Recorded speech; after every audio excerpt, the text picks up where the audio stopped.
So I don't know if it's my algorithms or what, but I've been seeing a lot of people fuss about there being no safe pocket in Marathon. And the fact that Joe Siegler was like, yeah, we don't really plan on it unless the community really wants it, which I'll be honest, I kind of hope the community doesn't want it, because that's one of the few things that makes Marathon unique in its own right. And I seen this post, and this post kind of encapsulated, or I'll say for the most part, it encapsulated what I believe and what I thought about this whole safe pocket situation. So the post reads, recent confirmation of Marathon having no safe pocket has stirred up the safe pocket discourse once more. And once more, I noticed the topic is not getting the depth or nuance it deserves. So I thought I would put my thoughts out there in the hopes of changing the minds of people who think they would prefer Marathon to have one.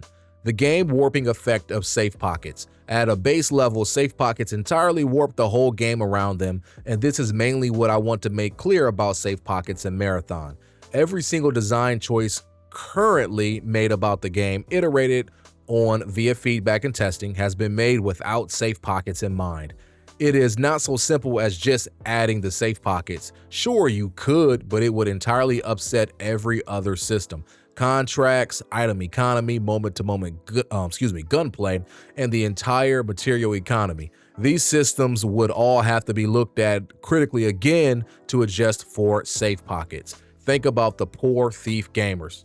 This is facts, absolute facts. I mean, Thief doesn't become obsolete if there were safe pockets, but the whole notion of Thief to be able to make you lose some loot possibly that you worked so hard to like find or to get, and the fact the little Thief drone could come around and possibly knock it out your pocket, like that's going to be one of Thief's shticks, right? If you give safe pockets, then you kind of lose that shtick, you know? Back to the post here. In terms of moment-to-moment gameplay and long-term reward systems, safe pockets allow for lower lows, while the abundance of materials available in any given map means that successful extracts feel that much more rewarding. So I think they meant to say safe, like not having safe pockets allow for lower lows, while the abundance of materials available in any given map means that successful extracts feel that much more rewarding. I think that's what they meant. And I agree in totality. Like, I would say the most high stake moments I have had, and I'll use Arc Raiders as an example just because that's the most recent extraction shooter I've played. The greatest stakes I have had in Arc Raiders have been the moments where I've jumped in with a free kit onto Stella Montis or onto Blue Gate, and I happened to stumble upon a blueprint I was looking for, right? Like, for example, me and one of my homeboys, we were doing Stella Night Runs free kits, right? Yes, we were one of those individuals in that moment in time. And I accidentally found a Wolfpack blueprint when I had been looking for one for ages. The moment I found that blueprint, the first thing I said was, nah, man, nah, because I found the blueprint knowing that I heard nothing but gunshots around me. And I knew for a fact my chances of making it out of Stella Montis alive with that blueprint were lower than low. So now, game on, right? And did we make it out?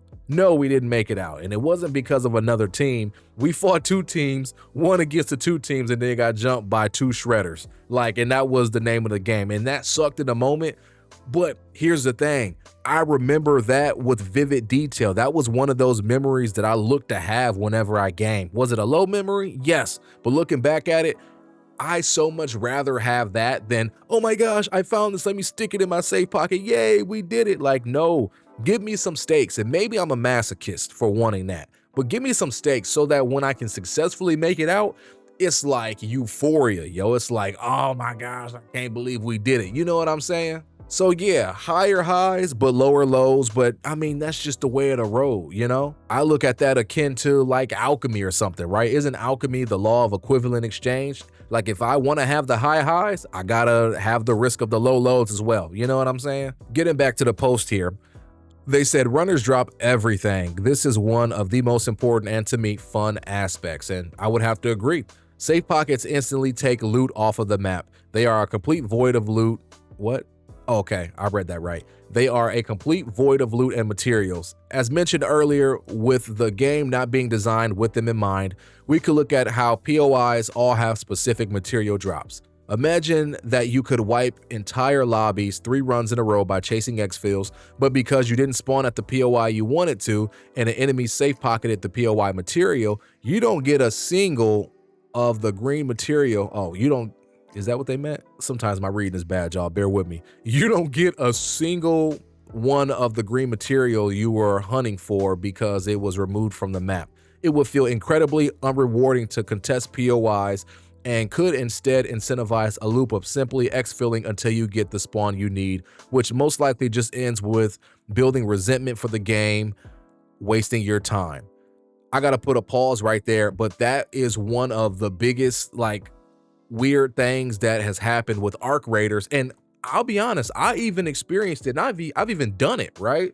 Where I will load in with no kit, so no free kit or nothing, no kit, because when you go in with no augment or anything, you still have a safe slot.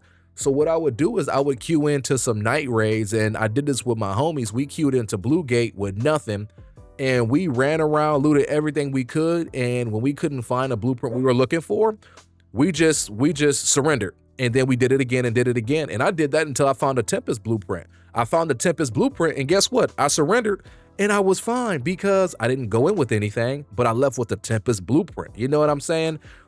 And in doing that, was that fun in any capacity? No, it just was another like farm method. And I don't know if you all have played Destiny at all. I'm sure if you're watching this video, you have played Destiny, but Destiny was notorious for farm methods, right? Figuring out what can we break to farm. And were those methods fun? No, they were boring, absolutely boring, which is why I was happy when those type of farming methods got patched out so we could actually like go do stuff to try to get the loot we're looking for. You know what I'm saying? Farming methods just kind of take away from the allure of the game in some capacity, you know? Anyways, back to this post here. Beyond that, the actual feeling you get looting a runner that drops everything is comparable to looting a mix between a player scav and PMC and Tarkov in the best way possible. I never played Tarkov, so I have no idea. If you kill a PMC outside of a key room, anything actually valuable that can be safe pocketed is completely unavailable to you, and you feel it actively while looting them, even subconsciously. Killing a player scav and seeing an entire filled backpack can be an incredible feeling in comparison, specifically because you know they cannot save anything. All of their loot is out in the open. Okay, so this person is saying like when you kill a player scav, it feels really good because they can't store nothing. That's like a free kit in Arc Raiders, right? In comparison to killing a PMC where they can store stuff, which is like somebody being kitted in Arc Raiders. Okay, I gotcha. They even mentioned as an honorable mention, purple and higher rarity materials are added to everyone in your squad upon exfilling. Take that as you will in terms of material economy and safe pocket. No safe pockets also means people aren't simply loading into a run with nothing on them, like I just explained, and safely making it out with items they want, which is way healthier for the game. And I totally forgot about the whole material split. I totally forgot that was even a thing. I think I had somebody comment asking me if that was still a thing, and I was like, yeah, I don't know. I don't think so. Like, it totally went over my head, but yeah, like that is true. Like, so if one homie gets it, you all get it. And that's with specific items, of course, but still, like, that's nice to know and that's nice to experience. But anyways, the TLDR of this post, and this is like, this encapsulates everything, which TLDR, duh. Anyways, the game was deliberately and carefully designed, tested, and iterated on without safe pockets in mind, and safe pockets are entirely game warping. I trust that the systems in place will let you progress relatively smoothly without them, and realize that nearly every system, yeah, that was a typo. Okay, I know I can't read like that, but I didn't, yeah, whatever. For the third time. And realize that nearly every single system in the game would have to be entirely reevaluated if safe pockets were to be added, and that is so true. Obviously, everyone has their own opinions and feelings. The game is not out, and we have to see where things settle. But I hope this can at least introduce people on either side to some depth. And Cynthia, like, this post is spot on. This is spot on. And I hope this gets some wheels turning for you all out there. If you all were hell-bent on having them include a safe pocket, right? I hope this gives you some perspective from the other side, you know? And if you all need further reassurance that a safe pocket is not needed, check this out down here. So somebody replied, this person wasted link. They replied and they said they aren't really needed, referring to the safe pockets. When you hover over an item or excuse me, gosh, man, this Monday brain is crazy.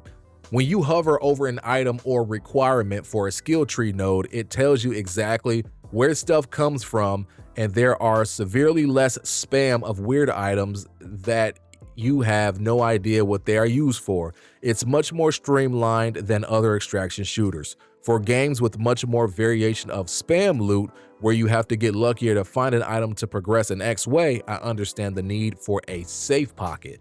And then somebody replied and said, Marathon is to extraction shooters what Destiny is to MMORPGs. Speeds up and streamlines the process to be hyper efficient, but rewarding in build crafting. And that right there should give you everything you need. That should give you the utmost peace of mind in knowing that, hey, there's no safe pockets, but it's okay because this game was designed with that in mind. So hopefully, if you are a safe pocket enthusiast, hopefully you can sleep at night now in knowing that, hey, there ain't gonna be no safe pockets, at least until further notice, and it is totally fine. You will still be successful, you will still have fun, you'll still get missions done, yada, yada, yada. Life will go on, and we will all still be able to enjoy Marathon, okay? So I hope this was helpful. I appreciate you all for coming and watching. Comment down below. Are you digging no safe pockets? Do you still prefer safe pockets after listening to this video? Again, comment down below. Let's keep the conversation civil. I'm signing off, and I will catch you all into the next one. As always, thank you all so much for coming and watching, and we are signing out.